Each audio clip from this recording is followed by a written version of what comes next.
Hello everyone. I hope you're having a wonderful day. I've received a lot of questions about my video on this fowl, so I thought I would answer some things for you. Moss for a long time had a bad name. When I first started growing 14 years ago, a very wise, seasoned grower told me to get my fowls out of that stuff. What he was referring to was the brown, mushy moss that you buy your orchids in, okay? And I couldn't agree with that more. But then about 11 years ago, I found New Zealand sphagnum moss. And here's my Cattleya that's been growing in New Zealand sphagnum moss now for 11 years. And it made me a real believer in New Zealand or orchid grade premium moss. I used Better Grow on this one, but it's Better Grow premium grade orchid moss. There is a big difference in this moss, a premium grade moss. When it sprouts, you got to see. Do you see how those two roots right there I showed you yesterday, how they have grown? And that's in one day. Okay, let me tell you how this works though. If you live in a really humid environment, like let's say you live in the deep, deep south, and your humidity is really, really high, this stuff is not going to dry out very easily on you at all. It's going to be too soggy for you. So you're probably going to have to convert them over in the springtime when the humidity is not so high. That's what I would recommend you do.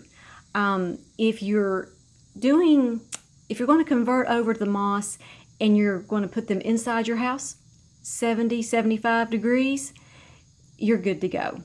But let me show you another little thing. You know, I told you, you can see how this has turned green and this has sprouted, right? This is what you want to see.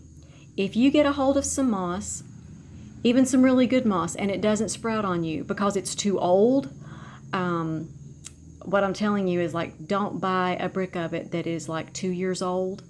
And when you do buy it, use it. Don't let it sit around your house for 2 or 3 years before you use it. But buy the best grade that you can. Use it as soon as you can. That is my recommendations to you. If you don't see that it's sprouting and it just turns brown, you're going to have to repot in about a year. As soon as it gets mushy. I've had some really funny comments from you all that have made me giggle about, your thoughts on moss. And I understand. As far as old, cheap, brown moss is concerned, yes, you are right. Now, the reason why I added this fowl in here was to remind you that this one has only been down in this moss for about a month, but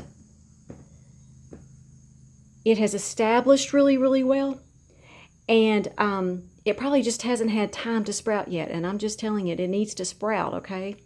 So if you have any more questions about this, please let me know, and I'll do another video on this. But I'm just telling you, this beautiful green moss, the orchid makes the moss happy, and the moss makes the orchid happy. So wanted to just kind of give you an idea of how I do this. Many of you have asked me, how often have I repotted this? You won't believe the answer when I tell you. I've had this for 11 years. I started this with one little cane. It had one little cane that was about 3 inches high with one little bloom on it, and I thought it was the cutest thing. So when I finally converted it over to moss, because it was already in moss, I kept noticing that the moss was pretty and green that it was in.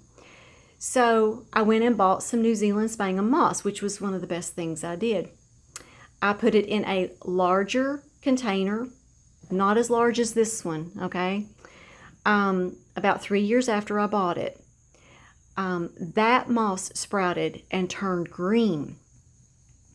I bought a bunch of moss. I bought some more New Zealand moss. And when I went to repot it, it was so pretty and beautiful and living. that I just thought I'm just going to add to what's already there. And I know you can't do that in a lot of media, okay? And if your moss is brown and squishy and yucky looking, you can't do that. But I put it in this big pot and added more New Zealand sphagnum moss, and it has been in there ever since. So I've only had to repot this twice, and all I've done is just added new, fresh New Zealand sphagnum moss to it. And you can see I've not had to mess with the roots on this plant, and you can see that it's just, it's really optimum. So I hope that helps you all out. If you have any other questions, please feel free to ask me. And you all have a highly favored, deeply loved, and greatly blessed day. And we'll see you next time.